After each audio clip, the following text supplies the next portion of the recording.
dia 7, às 10 horas da manhã, haverá, pela primeira vez, sem dúvida nenhuma, uma audiência dentro do Congresso dos Estados Unidos, do parlamento mais importante do mundo, para tratar da situação do Brasil. Eu mostrei aqui para vocês o convite que eu recebi e o que eles dizem. O objetivo do subcomitê é discutir como o Congresso dos Estados Unidos pode melhor endereçar as sérias violações de direitos humanos que estão sendo cometidas por oficiais do governo brasileiro em larga escala. Isso é uma afirmação, não é uma pergunta.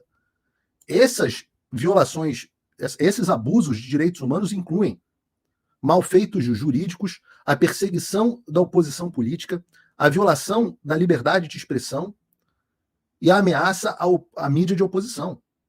Em resposta, essa audiência busca ressaltar a necessidade do governo dos Estados Unidos e das suas agências de agirem, não mais permanecendo em silêncio,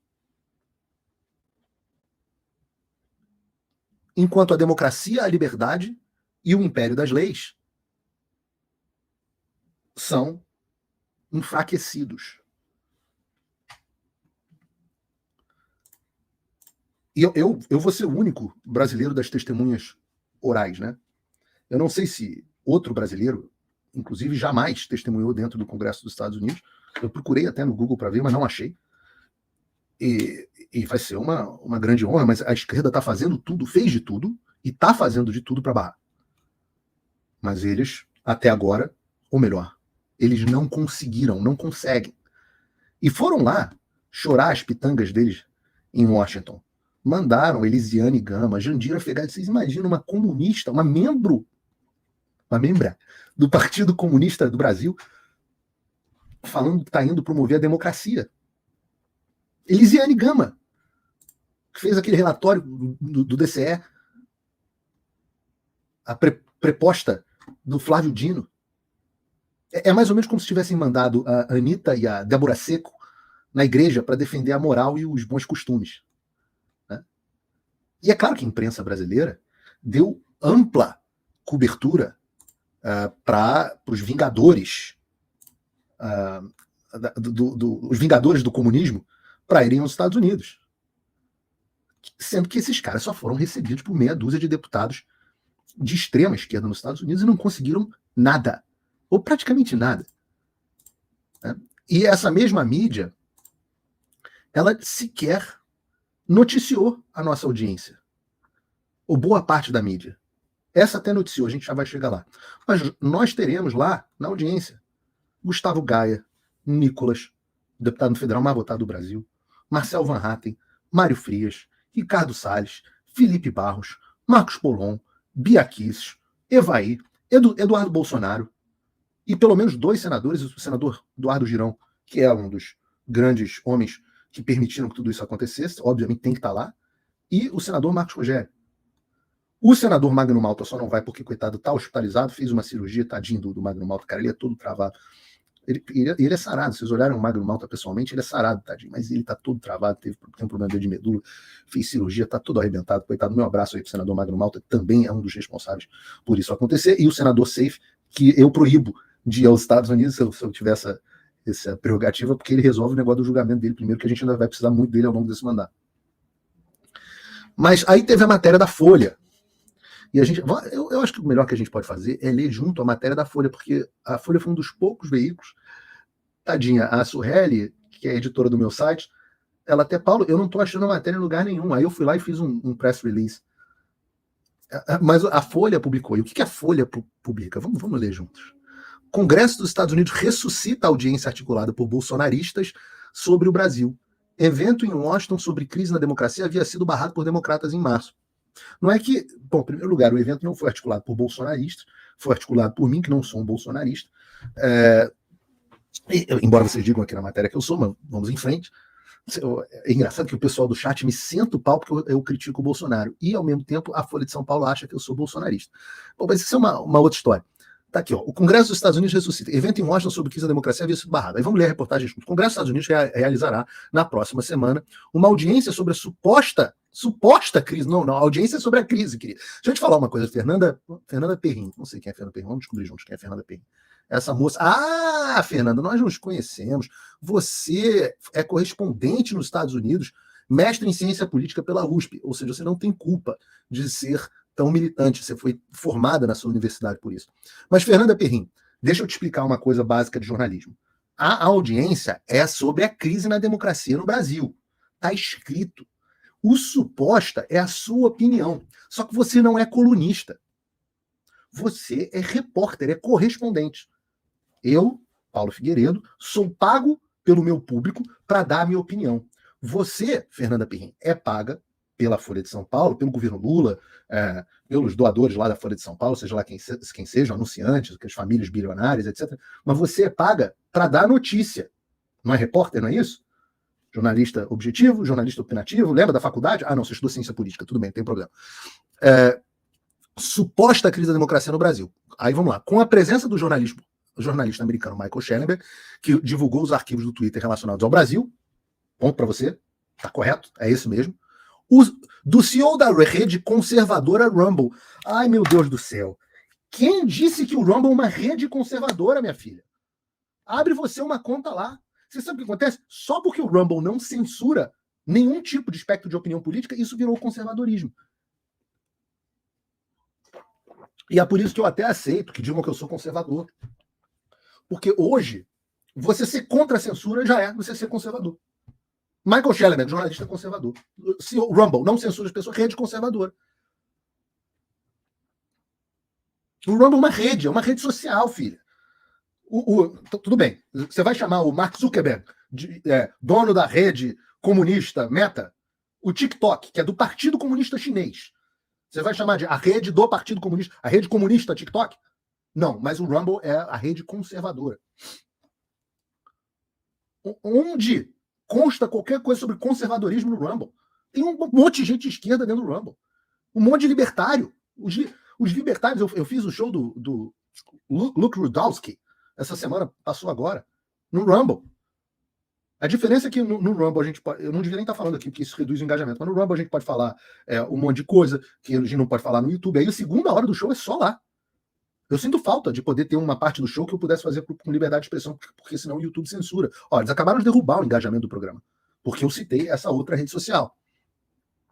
Ainda assim, nós estamos... Aí já estávamos com 14 mil e poucas pessoas, eles derrubaram agora para 14, e a gente está um pouquinho atrás da CNN Brasil, não gosto disso, me incomoda um pouco, então conto aí com vocês, mesmo com essa derrubada de engajamento. E aí, o ativista brasileiro Paulo Figueiredo Filho, olha quanto adjetivo, ativista do ativista brasileiro Paulo Figueiredo Filho, alinhado ao bolsonarismo. Repita comigo, Fernanda. Jornalista.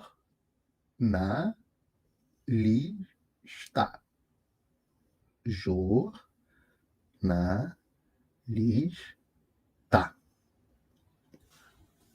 Você pode até me chamar de ativista, nesse caso o trabalho é um trabalho de ativista, mas é ativista da liberdade de expressão.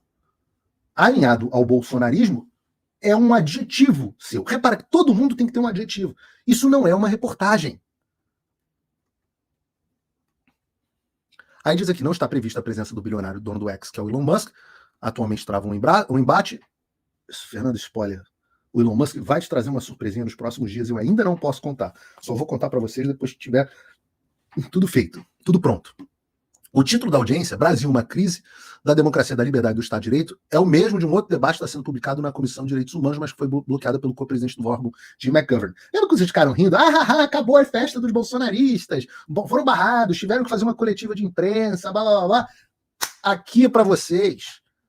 Quem ri por último, ri melhor. Na ocasião, o líder republicano da comissão, Chris Smith, que é próximo de bolsonarista, tem nada de próximo bolsonarista, havia prometido insistir na realização do evento. Todo mundo de direita é bolsonarista na cabeça dela. O Chris Smith é bolsonarista agora também. Ele também é co-presidente do subcomitê em que a audiência será realizada na próxima semana. Errado, ele não é co-presidente, ele é o presidente. Co-presidente era co-presidente da outra comissão. Aí diz ele aqui, o Brasil está indo na direção da anarquia e do Estado pelo direito, em que o direito é usado seletivamente como instrumento de poder político para processar pessoas como forma de silenciar a oposição, afirmou o republicano após o cancelamento da audiência durante uma conferência do lado do deputado federal Eduardo Bolsonaro, Figueiredo e Alan dos Santos. O Alan até apareceu lá, entre outros aliados do ex-presidente Jair Bolsonaro. E o Alan é muito bem-vindo, só para te dizer. Alan estará conosco nessa audiência. A iniciativa faz parte de uma ofensiva internacional coordenada por Eduardo Bolsonaro. Eu liguei para o Eduardo Bolsonaro e ri horrores com a história. Falei assim, tu que está coordenando tudo, hein? Tadinho do Eduardo lá, talvez nem conseguisse ir na audiência. Mas sem dúvida nenhuma, é um dos caras que mais ajuda. Mas, coitado, coordenada pelo Eduardo Bolsonaro para angariar apoio às alegações de perseguição e censura no Brasil. É alegações, né? Porque, né, Fernanda? Eu não fui censurado, não. Eu só alego que fui censurado. Na verdade, se eu digitar no meu Twitter, aparece no Brasil, né? Ou não? Então é alegação ou é censura? Além de visitas frequentes a Washington, houve pelo menos outras duas em novembro e fevereiro. Ele esteve no início do mês na Bélgica, o Eduardo teve mesmo. Um embate do Monarca, babá. Em paralelo a esse movimento, uma delegação liderada pela senadora Elisiane Gama, relatora, teve em Washington. E isso aqui, ó, a visita começou a ser articulada no ano passado pelo Instituto Vladimir Herzog, que banca a viagem. Isto é crime. Aliás, para eu não esquecer, deixa eu mandar essa notícia aqui para a assessoria do Congresso, porque isso aqui é confissão de crime. Vou explicar por quê. Existe uma coisa nos Estados Unidos chamada FARA. Eu acho que é Foreign Agents Registration Act. Não tenho certeza que a sigla é isso, mas é o FARA, todo mundo conhece como FARA. O FARA obriga qualquer entidade que for fazer lobby nos Estados Unidos, financiada por uma ONG, que receba qualquer tipo de recurso público, como recebe a Fundação Vladimir Herzog, ela deve ser registrada. E o Instituto Vladimir Herzog não é. Então, eu mesmo vou me encarregar, por haja tempo para lidar com isso tudo, de fazer uma denúncia para que o Departamento de Justiça dos Estados Unidos investigue violação do FARA pelo Instituto Vladimir Herzog. Se eles pagaram a viagem, e essa viagem foi paga com dinheiro público, etc., violação do FARA. Se reuniram com o pessoal da Comissão Interamericana de Direitos Humanos, Pedro Vaca e etc. Aí eles falam aqui da proposta, isso aqui não é absoluto, começa a ser absolutamente irrelevante. Mas disseram que tiveram uma reunião com os deputados democratas. Jim McGovern, lembrem do Jim McGovern? Foi o cara que barrou nossa primeira audiência. O cara amigo de Cuba, do Foro de São Paulo, das Farc. E se abrir aqui, Greg César, Tio Gracia, Dália Ramírez, é tudo gente da extrema esquerda americana. Mas o Jim McGovern,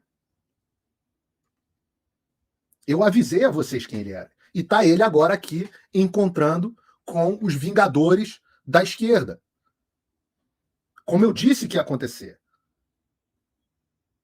Agora sim, pelo menos a gente está liderando a audiência. Vocês curtiram o vídeo, a gente virou em primeiro lugar na audiência. O desse agora não ser primeiro lugar na audiência. Agora, o que está todo mundo desesperado tentando saber? E vocês vão saber. Do que eu vou falar? Eu vou lá defender o Bolsonaro? Eu não sou bolsonarista, eu vou lá defender o Bolsonaro? Não. Eu escrevi hoje e ontem o meu depoimento. Estou aqui na fase de revisão. E do que eu vou falar? Eu vou falar de todas as violações de liberdade de expressão, se eu me lembrar, ocorridas no Brasil. Além do meu depoimento, vai ter o depoimento da Ludmilla por escrito, vai ter o depoimento do Alan dos Santos por escrito, contando o caso dele, vai ter o depoimento do Rodrigo Constantino por escrito, vai ter o depoimento dos advogados da ASFAV, os familiares do 8 de janeiro, Associação dos Familiares e Vítimas do 8 de janeiro, escrito. Eu convidei o Monark para ele apresentar o caso dele também por escrito, ele não quis, preferiu ficar aqui cuidando dos gatos dele, sei lá o que o Monark gosta de fazer. É o jeito dele mesmo, sei lá. Aí tem muita diferença de personalidade. Eu abri a possibilidade, sugeri que o presidente Bolsonaro, ele também faça um depoimento por escrito, ou ele ou o Eduardo Bolsonaro, citando a perseguição que o Bolsonaro sofreu. Mas eu não. Eu não vou fazer, não é isso que eu vou fazer. Todos esses depoimentos, é importante que vocês saibam, eles ficam registrados nos Congressional Records, mesmo os depoimentos falados, mesmo os depoimentos escritos. Vira tudo documento público registrado nos anais do Congresso dos Estados Unidos. E isso abre caminho para várias outras medidas. Eu vou dizer a vocês, vou antecipar o que eu peço ao Congresso dos Estados Unidos. Eu conto a minha história, a história da minha família. Eu conto o que eu sofri, quem eu era, o que aconteceu comigo. Eu aviso que nunca fui notificado até hoje das investigações ou do que quer que seja, das medidas contra mim. Eu falo como todo mundo que questionou o sistema eleitoral brasileiro sofreu. Eu conto o caso, rapidamente, de outras pessoas censuradas, como essas que eu citei aqui, eu menciono elas. Deputados também, senadores. Falo do caso do senador Marcos Duval, que está sem as redes sociais há muito tempo. Falo do que aconteceu com a Carla Zambelli, com o Nicolas, com o Gustavo Gaia. Conto, inclusive, como o governo Biden foi mentor ideológico e depois enabler, né, permissor para que o Alexandre se tornasse esse tirano. Digo quais são as leis nacionais e internacionais que estão sendo violadas. Eu explico o problema de jurisdição e a violação das minhas prerrogativas como residente dos Estados Unidos. E eu termino fazendo alguns pedidos. O que diz o meu rascunho? Eu finalizo assim. O Congresso dos Estados Unidos tem enormes poderes nessa direção. E eu peço que os senhores os usem. O primeiro desses poderes é garantir que o regime Moraes-Lula deixe de operar nas sombras. O Brasil precisa ser tema de audiências frequentes e o Congresso dos Estados Unidos deve continuar utilizando seus poderes para trazer luz aos fatos ocorridos no Brasil, a exemplo do que fez o Comitê Judiciário. Visitem o Brasil. Eu falo em nome dos congressistas aqui presentes, que estarão presentes lá na hora, que os senhores são bem-vindos no nosso parlamento e que a mera presença de vocês no Brasil trará maior visibilidade ao que vem acontecendo. Olha a pista aí dos próximos passos. Como diz a Bíblia em João 8,32, e conhecereis a verdade vos libertará. Segundo, o Congresso dos Estados Unidos pode exercer o seu poder de oversight, supervisão, talvez no nome em português, eu estou traduzindo do inglês para o português aqui para vocês enquanto eu falo, contra as atuais políticas do Executivo, que prejudicam não apenas as liberdades no Brasil, como também os interesses globais norte-americanos. Terceiro, o Congresso dos Estados Unidos tem o poder de reter fundos e recursos, não só os destinados ao Brasil, como também os destinados a organizações internacionais, como a OAS, no caso a OEA para a gente no Brasil, que se eximem dos seus papéis.